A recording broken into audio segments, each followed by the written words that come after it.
সম্মানিত ভিউয়ার্স, এই জিলহজ মাসে রাতে ঘুমানোর পূর্বে সূরা ফাতিহার এই আমলটি করুন। আল্লাহ পাক রব্বুল আলামিন আপনাকে ফেরেশতাদের মাধ্যমে গায়বীভাবে অনেক টাকা পয়সা ধন সম্পদ দিয়ে সাহায্য করবেন। যেভাবে আল্লাহ পাক রব্বুল আলামিন হযরত ইয়াকুব আলাইহিস সালামকে এবং সাহাবায়ে কেরামদেরকে সাহায্য করেছিলেন। সম্মানিত ভিউয়ার্স, সূরা ইখলাস জিলহজ মাসে কী নিয়মে পাঠ করিলে আপনাকে আল্লাহ তাআলা ফেরেশতাদের মাধ্যমে গায়বীভাবে অনেক টাকা পয়সা ধন সম্পদ দিয়ে সাহায্য করবেন, সেই নিয়ম সম্পর্কে জানতে চাইলে ভিডিওটি স্কিপ না করে সম্পূর্ণ ভিডিওটি দেখতে থাকুন। আর ভিডিওটি ভালো লাগলে ভিডিওতে লাইক করে আমি লিখে কমেন্ট করবেন, তারপর ভিডিওটি শেয়ার করে দিবেন আর চ্যানেলটি সাবস্ক্রাইব করে আমাদের পাশে থাকবেন। সম্মানিত ভিউয়ার্স, আপনারা যদি এই নিয়মে সূরা ফাতিহা পড়েন তাহলে ফেরেশতারা নিজে এসে আপনাকে টাকা দিয়ে যাবে। সম্মানিত ভিউয়ার্স, তবে অবশ্যই আমলটি করতে হবে দৃঢ় বিশ্বাসের সঙ্গে। আল্লাহর কোরআনের উপর কেউ বিশ্বাস রেখে আমল করিলে আল্লাহ তাআলা অবশ্যই সেই আমল কবুল করেন। আল্লাহ তাআলা বলেন, আমি এই কোরআন সৃষ্টি করেছি মুমিনদের শেফার জন্য।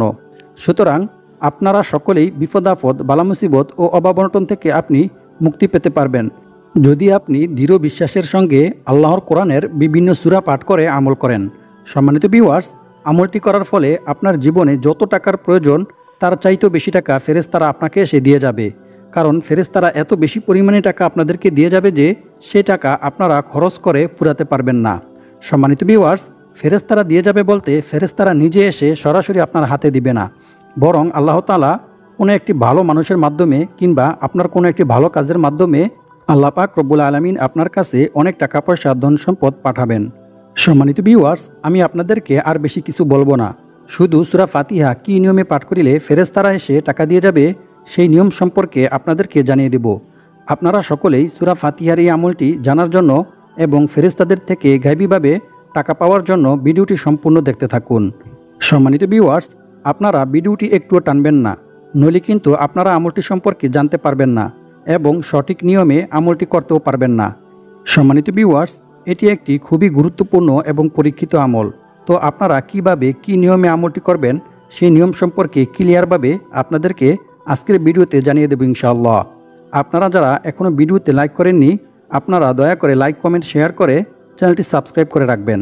আপনারা সকলেই আমলটি করতে পারবেন। ছোট বড়, ছেলে মেয়ে এবং সকল শ্রেণীর মানুষরা এই আমলটি করতে পারবেন। বিশেষ করে এই আমলটি সম্পর্কে জানতে একটু কষ্ট করে হলেও একটু ধৈর্য ধরে ফেরেশতাদের থেকে টাকা পাওয়ার আমলটি সম্পর্কে জানতে ভিডিওটি সম্পূর্ণ দেখতে থাকুন।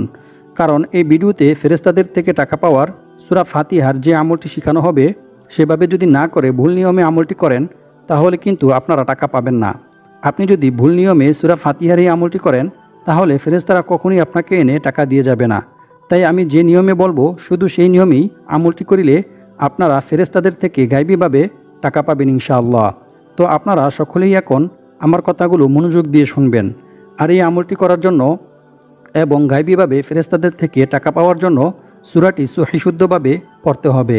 তাই আমি এখন সূরা ফাতিহা পাঠ করব। আপনারা আমার থেকে শুনে শুনে সহিশুদ্ধভাবে সূরা ফাতিহাটি শিখে নেবেন। কারণ সূরা ফাতিহা যদি সহিশুদ্ধভাবে পাঠ না করেন তাহলে আপনাদের আমলটি কবুল নাও হতে পারে, আপনারা ফেরেশতাদের থেকে গায়বীভাবে টাকা নাও পেতে পারেন। তাই অবশ্যই সূরা ফাতিহা সহিশুদ্ধভাবে শিখে নিতে হবে। আউযু বিল্লাহি মিনাশ শাইতানির রাজীম। বিসমিল্লাহির রহমানির রহিম। আলহামদুলিল্লাহি রাব্বিল আলামিন। আর রহমানির রহিম। মালিকি ইয়াউমিদ্দিন। ইয়্যাকা না'বুদু ওয়া ইয়্যাকা নাস্তাঈন। ইহদিনাস সিরাতাল মুস্তাকিম। সিরাতাল লাযীনা আন'আমতা আলাইহিম গায়রিল মাগদুবি আলাইহিম ওয়ালাদ-দাল্লিন। আমিন। সাদাকাল্লাহুল আযীম। সম্মানিত ভিউয়ার্স, তো আশা করছি আপনারা সকলেই সূরা ফাতিহার তিলাওয়াতটি শুনেছেন। তো এখন আমি আপনাদেরকে বলে দেব ফেরেশতাদের থেকে টাকা পাওয়ার জন্য সূরা ফাতিহাটি আপনারা কি নিয়মে পাঠ করবেন। মনে রাখবেন, প্রথমে আপনাদেরকে এই আমলটি করার জন্য ওযু করে পাক পবিত্র হয়ে প্রস্তুতি গ্রহণ করতে হবে। সম্মানিত ভিউয়ার্স, আপনারা হয়তো ভাবছেন এই আমলটি আপনারা কোন সময়ে করবেন এবং কি নিয়মে করবেন। চিন্তার কোনো কারণ নেই, সেই সম্পর্কেও আমি আপনাদেরকে জানিয়ে দেব ইনশাআল্লাহ। তো প্রিয় দর্শক, আপনারা হয়তো ভাবতেছেন এই আমলটি আপনারা কোন সময়ে করবেন এবং কোন দিন করবেন। সম্মানিত ভিউয়ার্স, সেই সম্পর্কেও আমি আপনাদেরকে জানিয়ে দেব ইনশাআল্লাহ। সম্মানিত ভিউয়ার্স, আপনারা আমলটি সপ্তাহে 7 দিনের মধ্য থেকে যে কোনো দিনই আমলটি করতে পারবেন। তবে এই জিলহজ মাস যেহেতু একটি উত্তম মাস, তাই এই মাসে করিলে আপনারা অতি দ্রুত রেজাল্ট পাবেন ইনশাআল্লাহ। সম্মানিত ভিউয়ার্স, তবে আমলটি একটি নির্দিষ্ট সময়ে করতে হবে। এখন আমি আপনাদেরকে একটু পরে জানিয়ে দেব আমলটি কোন সময়ে আপনাদেরকে করতে হবে। আমলটির সময় কিন্তু খুবই গুরুত্বপূর্ণ, তাই সম্পূর্ণ ভিডিওটি মনোযোগ দিয়ে দেখতে থাকুন। আমলটি করার জন্য প্রথমে আপনারা উজু করে পাক পবিত্র হয়ে একটি পরিষ্কার পরিচ্ছন্ন পাক পবিত্র জায়গায় যাবেন। এর জন্য আপনি যে কোনো জায়গায় যেতে পারেন, সেটা হতে পারে আপনার বাসায় কিংবা মসজিদে। তবে শর্ত হচ্ছে জায়গাটি পাক পবিত্র পরিষ্কার পরিচ্ছন্ন হতে হবে। তারপর আপনারা সেই জায়গায় গিয়ে বসবেন, অতঃপর কয়েকবার ইস্তেগফার এবং দুরূদ শরীফ পাঠ করবেন। তবে এই ক্ষেত্রে আমি যে ইস্তেগফারগুলি বলবো, আপনাকে সেই ইস্তেগফারগুলি পাঠ করতে হবে এবং সেই দুরূদটি পাঠ করতে হবে। সম্মানিত ভিউয়ার্স, সূরা ফাতিহার আরেকটি নাম হচ্ছে সূরাতুশ শিফা, অর্থাৎ এই সূরা পাঠ করিলে আল্লাহ তাআলা বান্দাকে সমস্ত রকমের অসুখ বিসুখ, বালা মুসিবত, দুঃখ কষ্ট, দুশ্চিন্তা, বিপদ আপদ, বালা মুসিবত থেকে হেফাজত করেন। সুবহানাল্লাহ। সম্মানিত ভিউয়ার্স, আর আমলটি আপনারা সবাই করতে পারবেন। যাদের অনেক টাকার প্রয়োজন আছে তারাও করতে পারবেন এবং যাদের অনেক টাকা আছে তারাও করতে পারবেন। আর যদি পারেন জায়নামাজ বিছিয়ে নেবেন এবং তার উপরে বসে আমলটি করার চেষ্টা করবেন। তবে জায়নামাজটি পাক পবিত্র পরিষ্কার পরিচ্ছন্ন কিনা সেদিকেও লক্ষ্য রাখবেন। আর যদি কারো বাসায় জায়নামাজ নাও থাকে তাহলেও সমস্যা নেই, আপনারা পরিষ্কার পরিচ্ছন্ন পাক পবিত্র একটি জায়গায় বসে আমলটি করবেন। আর এই আমলটি করার জন্য অবশ্যই আপনাদেরকে কেবলামুখী তথা পশ্চিম দিকে হয়ে বসতে হবে, অন্য কোনো দিকে ফিরে বসলে হবে না। তারপর সূরা ফাতিহাটি পরে আমল করার যে নিয়ম রয়েছে সেই নিয়মটি মেনে আমল করতে হবে। আপনাদেরকে প্রথমত যে বিষয়টি মাথায় রাখতে হবে সেটি হচ্ছে অবশ্যই আপনাদেরকে সূরা ফাতিহাটি সঠিকভাবে সুবিশুদ্ধভাবে পাঠ করতে হবে। যদি আপনারা ভুল উচ্চারণ করে পড়েন তাহলে কিন্তু আমলটি গ্রহণযোগ্য হবে না। তাই আমি যে সূরা ফাতিহা তিলাওয়াত করেছি সেখান থেকে শুনে শুনে সুবিশুদ্ধভাবে সূরা ফাতিহা শিখে নেবেন। যদি আপনারা ভুল উচ্চারণ করেন তাহলে কিন্তু কখনোই এই আমলটি করার ফলে ফেরেশতাদের থেকে আপনারা গায়বীভাবে টাকা পয়সা পাবেন না। প্রিয় দর্শক, এই আমলটি করতে হলে সূরা ফাতিহা কতবার পড়তে হবে সেই সম্পর্কে জানার আগে আপনারা জেনে নিন, সূরা ফাতিহা পড়ার পূর্বে প্রত্যেকবার কিন্তু আপনাদেরকে বিসমিল্লাহির রহমানির রহিম পাঠ করতে হবে। সম্মানিত ভিউয়ার্স, অবশ্যই কিন্তু প্রত্যেকবার বিসমিল্লাহির রহমানির রহিম পাঠ করতে হবে, কারণ বিসমিল্লাহির রহমানির রহিমের মধ্যে বরকত রয়েছে। যদি আপনারা বিসমিল্লাহির রহমানির রহিম পাঠ না করেন তাহলে হয়তোবা আপনাদের আমলটি আল্লাহর দরবারে কবুল হবে না। এবং প্রত্যেকবার সূরা ফাতিহা শেষ করে আপনাদেরকে আমিন বলতে হবে, কারণ সূরা ফাতিহার মধ্যে যে সমস্ত দোয়া রয়েছে আপনারা যদি আমিন বলেন তাহলে সেই দোয়াগুলিও আল্লাহ তাআলা আপনাদের জন্য কবুল করে নেবে। আর যদি আপনারা আমিন না বলেন তাহলে হয়তোবা এই আমলটি আপনাদের জন্য কবুল হবে না। তাই অবশ্যই সূরা ফাতিহা পড়ার পূর্বেও বিসমিল্লাহির রহমানির রহিম পাঠ করতে হবে এবং শেষেও আমিন বলতে হবে। আর অবশ্যই আমলটি করার পূর্বে আপনাদেরকে কয়েকবার দুরূদ শরীফ ও ইস্তিগফার পাঠ করতে হবে, কারণ রাসূল সাল্লাল্লাহু আলাইহি ওয়াসাল্লামের উপর দুরূদ পাঠ না করা হলে কোনো আমল বা দোয়াই আল্লাহ তাআলা কবুল করেন না। আর আমলটি অবশ্যই দৃঢ় বিশ্বাস নিয়ে করতে হবে। এমনকি আমলটি করা শেষ হলেও কয়েকবার দুরূদ শরীফ ও ইস্তিগফার পাঠ করে নেবেন, কারণ হযরত উমর বিন খাত্তাব রাদিয়াল্লাহু তাআলা আনহু বলেন, বান্দার দোয়া বা কোনো আমল আল্লাহ তাআলার দরবারে ততক্ষণ পর্যন্ত পৌঁছায় না যতক্ষণ পর্যন্ত বান্দা রাসূল সাল্লাল্লাহু আলাইহি ওয়াসাল্লামের উপর দুরূদ পাঠ না করে। ততক্ষণ পর্যন্ত বান্দার দোয়া ও আমল আসমান ও জমিনের মধ্যবর্তী স্থানে ঝুলন্ত অবস্থায় থাকে। তিরমিজি শরীফ।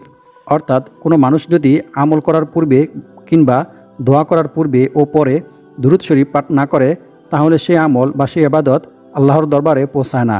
তাই অবশ্যই আমলটি করার পূর্বে দুরূদ শরীফ পাঠ করতে হবে এবং শেষেও দুরূদ শরীফ পাঠ করতে হবে এবং বিশেষ 2টি ইস্তেগফারও পাঠ করতে হবে। সম্মানিত ভিউয়ার্স, আর ইস্তেগফারের বিশেষ কিছু ফজিলত রয়েছে। এই ভিডিওতে আমি আপনাদেরকে ইস্তেগফার পাঠ করার কিছু বিশেষ ফজিলত ও পুরস্কারের বিষয়ে কোরআন এবং হাদিস থেকে জানিয়ে দেব ইনশাআল্লাহ। রাসূল সাল্লাল্লাহু আলাইহি ওয়াসাল্লাম বলেন, আল্লাহ তাআলা ওই ব্যক্তির চেহারা উজ্জ্বল করে দেন যে ব্যক্তি আমার কোনো হাদিস শুনেছে অতঃপর তা অন্যের কাছে পৌঁছে দিয়েছে। সুবহানাল্লাহ। সুনানে আবু দাউদ হাদিস নং 515। সম্মানিত ভিউয়ার্স, আপনারাও যদি ভিডিওটি শুনে উপকৃত হয়ে ভিডিওটি শেয়ার করে দেন তাহলে আপনাদের মাধ্যমে যারা শুনবে, এই কারণে আল্লাহ পাক রব্বুল আলামিন আপনাদেরকে এই হাদিসের ফজিলত দান করবেন, অর্থাৎ আল্লাহ পাক রব্বুল আলামিন আপনাদের চেহারা উজ্জ্বল করে দিবেন। সুবহানাল্লাহ। সম্মানিত ভিউয়ার্স, এখন আমরা ইস্তেগফার পাঠ করার গুরুত্ব ও পুরস্কার সম্পর্কে কোরআন এবং হাদিস থেকে জেনে নেব। আল্লাহ তাআলা পবিত্র কোরআনের মধ্যে বলেন, ইল্লা মান তাবা ওয়া আমানা ওয়া আমিলা আমালান সালিহা ফাউলাইকা ইউবাদদিলুল্লাহু সাইয়্যাতিহিম হাসানাত ওয়া কানাল্লাহু গফুরুর রহিমা। অর্থ, তবে যে ব্যক্তি তাওবা করে, ঈমান আনে এবং সৎকর্ম করে, পরিণামে আল্লাহ তাআলা তার পাপগুলোকে নেকি দ্বারা পরিবর্তন করে দেন। সুবহানাল্লাহ, আল্লাহু আকবার। আল্লাহ তাআলা অতি ক্ষমাশীল ও পরম দয়ালু। সূরা ফুরকান আয়াত নং ৭০। অর্থাৎ যে ব্যক্তি গুনাহ করার পর আল্লাহ তাআলার কাছে তাওবা ইস্তেগফার করবে, ক্ষমা প্রার্থনা করবে, আল্লাহ তাআলা তার গুনাহগুলিকে নেকি দ্বারা পরিবর্তন করে দিবেন। সুবহানাল্লাহ। অন্য এক হাদিসে রাসূল সাল্লাল্লাহু আলাইহি ওয়াসাল্লাম বলেছেন, নিশ্চয়ই আল্লাহ তাআলা বান্দার তাওবা কবুলের জন্য পশ্চিম দিকে একটি দরজা খোলা রেখেছেন, যার প্রশস্ততা হচ্ছে ৭০ বছরের পথ। সূর্য পশ্চিম দিকে উদয় না হওয়া পর্যন্ত, অর্থাৎ কিয়ামত পর্যন্ত এ দরজা বন্ধ করা হবে না। সুবহানাল্লাহ। তিরমিজি শরীফ হাদিস নং 3536। সম্মানিত ভিউয়ার্স, এই হাদিস দ্বারা বোঝানো হয়েছে, বান্দা যখনই আল্লাহ তাআলার কাছে তাওবা ইস্তেগফার করবে, ক্ষমা প্রার্থনা করবে, আল্লাহ তাআলা সাথে সাথে বান্দাকে ক্ষমা করে দিবেন। কারণ পূর্বের নবীদের উম্মতদের জন্য তাওবা ইস্তেগফার করার জন্য, ক্ষমা প্রার্থনা করার জন্য একটি নির্দিষ্ট স্থানে যেতে হতো, অথবা একটি নির্দিষ্ট সময়ে তাওবা করতে হতো। কিন্তু আমরা শেষ নবীর উম্মত, আমাদের মর্যাদা আল্লাহ তাআলা এত বাড়িয়ে দিয়েছেন যে আমাদেরকে তাওবা ইস্তেগফার করতে হলে, ক্ষমা প্রার্থনা করতে হলে কোনো নির্দিষ্ট স্থানে বা কোনো নির্দিষ্ট সময়ে যেতে হবে না। যে কোনো সময় আমরা আল্লাহ তাআলার কাছে তাওবা ইস্তেগফার করিলে, ক্ষমা প্রার্থনা করিলে আল্লাহ তাআলা আমাদেরকে মাফ করে দিবেন। আল্লাহু আকবার। সম্মানিত ভিউয়ার্স, আল্লাহ তাআলা বলেন, আর যে ব্যক্তি আল্লাহকে ভয় করবে, আল্লাহ তাআলা তার সমস্ত সমস্যা থেকে উত্তরণের পথ বের করে দিবেন, আর তাকে এমন জায়গা থেকে রিজিক দান করবেন যা সে কল্পনাও করতে পারবে না। অর্থাৎ তার ধারণার বাইরে থেকে গায়বীভাবে আল্লাহ তাআলা তার রিজিকের ব্যবস্থা করে দিবেন। সুবহানাল্লাহ।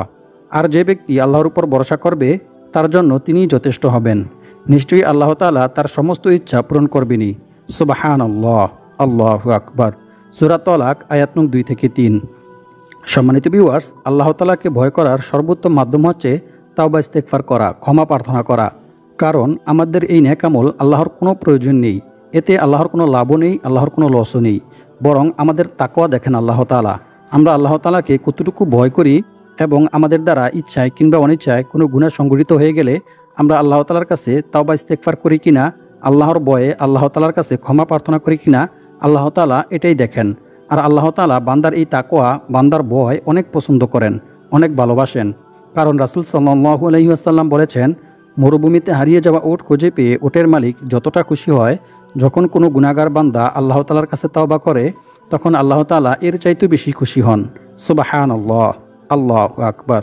আর আল্লাহ তাআলার উপর ভরসা করার সর্বোত্তম মাধ্যম হচ্ছে বিপদ আপদ, বালা মুসিবত, দুঃখ কষ্ট, দুশ্চিন্তা, দারিদ্রতা, ঋণ, সর্ব অবস্থায় আল্লাহ তাআলার উপর ভরসা করা, দোয়ার মাধ্যমে, বিভিন্ন আমলের মাধ্যমে আল্লাহ তাআলার কাছে সাহায্য চাওয়া। যদি কোনো ব্যক্তি এভাবে আল্লাহ তাআলার কাছে সাহায্য চায়, আল্লাহ তাআলার উপর ভরসা করে, তাহলে আল্লাহ তাআলা তার মনের সকল ইচ্ছা পূরণ করবেন। সুবহানাল্লাহ। সম্মানিত ভিউয়ার্স, অপর এক হাদিসে বলা হয়েছে, রাসূল সাল্লাল্লাহু আলাইহি ওয়াসাল্লাম বলেছেন, সৎকর্ম ছাড়া অন্য কোনো কিছুই মানুষের হায়াত বাড়াতে পারে না, এবং দোয়া ছাড়া অন্য কোনো কিছুতেই মানুষের তাকদীর তথা ভাগ্য পরিবর্তন হয় না। মানুষ তার পাপ কাজের কারণেই তার প্রাপ্য রিজিক থেকে বঞ্চিত হয়। নাউযুবিল্লাহি মিন যালিক। সুনান ইবনে মাজাহ হাদিস নং 4022। সম্মানিত ভিউয়ার্স, সুতরাং আমল করার পাশাপাশি অবশ্যই আল্লাহ তাআলার কাছে দোয়া করতে হবে। দোয়ার মাধ্যমেই আল্লাহ তাআলা বান্দার ভাগ্যকে পরিবর্তন করে দেন, এবং দোয়ার মাধ্যমেই আল্লাহর সিদ্ধান্তকে বদলানো যায়। সুতরাং আপনি যদি ফেরেশতাদের মাধ্যমে অনেক টাকা পয়সা, ধন সম্পদ পেতে চান, তাহলে অবশ্যই সূরা ফাতিহার এই আমলটি করার পাশাপাশি আল্লাহ তাআলার কাছে দোয়াও করতে হবে। অপর এক হাদিসে বলা হয়েছে, রাসূল সাল্লাল্লাহু আলাইহি ওয়াসাল্লাম বলেন, যে ব্যক্তি ইস্তেগফার তথা ক্ষমা প্রার্থনা করাকে নিজের জন্য আবশ্যক করে নেবে, আল্লাহ তাআলা তাকে গায়বীভাবে অনেক টাকা পয়সা, ধন সম্পদ দিয়ে সাহায্য করবেন। সুবহানাল্লাহ। সুনানিয়া নাসাই হাদিস নং 3819। সম্মানিত ভিউয়ার্স, এখন আলোচনা করব জিলহজ মাসে সূরা ফাতিহার এই আমলটি কী নিয়মে করিলে, কোন সময় করিলে, এবং সূরা ফাতিহা কতবার পাঠ করিলে আল্লাহ তাআলা আপনাকে ফেরেশতাদের মাধ্যমে গায়বীভাবে অনেক টাকা পয়সা, ধন সম্পদ দিয়ে সাহায্য করবেন। ইবনে আব্বাস রাদিয়াল্লাহু তাআলা আনহু থেকে বর্ণিত, তিনি বলেন, রাসূল সাল্লাল্লাহু আলাইহি ওয়াসাল্লাম বলেছেন, যে ব্যক্তি বেশি বেশি তাওবা ইস্তেগফার পাঠ করবে, আল্লাহ তাআলা তার সমস্ত সমস্যা থেকে উত্তরণের পথ বের করে দিবেন। তার সমস্ত বিপদ আপদ, বালা মুসিবত, দুঃখ কষ্ট, দুশ্চিন্তা দূর করে দিবেন এবং আল্লাহ পাক রব্বুল আলামিন তাকে এমন উৎস থেকে রিজিক দান করবেন যা সে কল্পনাও করতে পারবে না। অর্থাৎ অকল্পনীয় উৎস থেকে গায়বীভাবে আল্লাহ তাআলা তার রিজিকের ব্যবস্থা করে দিবেন। সুবহানাল্লাহ। সুনানে আবু দাউদ হাদিস নং 1518। সম্মানিত ভিউয়ার্স, সূরা ফাতিহার এই আমলটি করার জন্য অবশ্যই আপনাকে প্রথমে দুটি ইস্তেগফার পাঠ করতে হবে।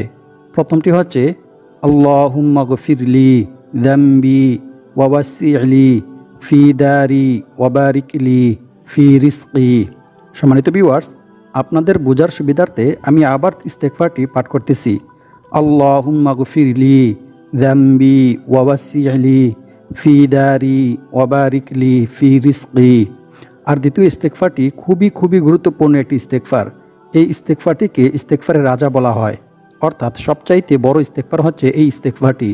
রাসূল সাল্লাল্লাহু আলাইহি ওয়াসাল্লাম বলেন, যে ব্যক্তি সন্ধ্যায় উপনীত হয়ে এই ইস্তেগফারটি দৃঢ় বিশ্বাসের সঙ্গে একবার পাঠ করবে, সে ব্যক্তি সকাল হওয়ার আগে মারা গেলে আল্লাহ পাক রব্বুল আলামিন তাকে জান্নাতে প্রবেশ করাবেন।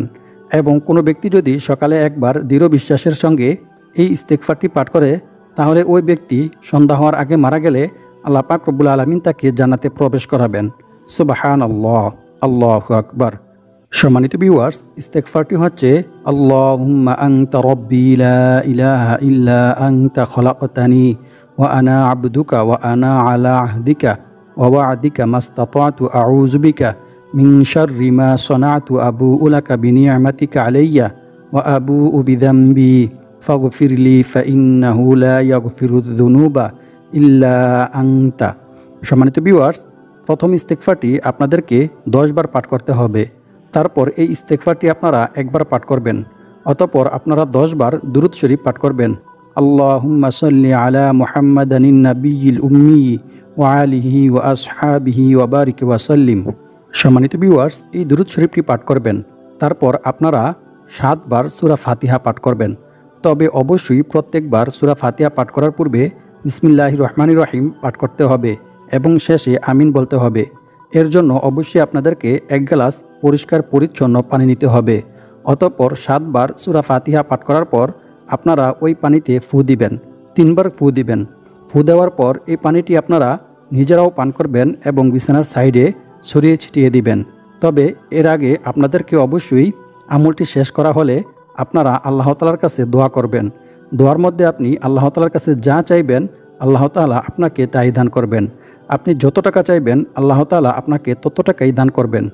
এরপর যখন আপনাদের দোয়া করা শেষ হবে, তখন আপনারা দুরূদ শরীফ পাঠ করবেন। আল্লাহুম্মা সাল্লি আলা সাইয়্যিদিনা ওয়া নাবিয়্যিনা ওয়া শাফিঈনা ওয়া হাবিবিনা ওয়া মাওলানা মুহাম্মদ সাল্লাল্লাহু আলাইহি ওয়া আলা আলিহি ওয়া আসহাবিহি ওয়া বারাকা ওয়া সাল্লাম। এই দুরূদ শরীফটি আপনারা 3 বার পাঠ করবেন। অতঃপর আপনারা আরও একটি ইস্তেগফার আছে, সেই ইস্তেগফারটি 3 বার পাঠ করবেন।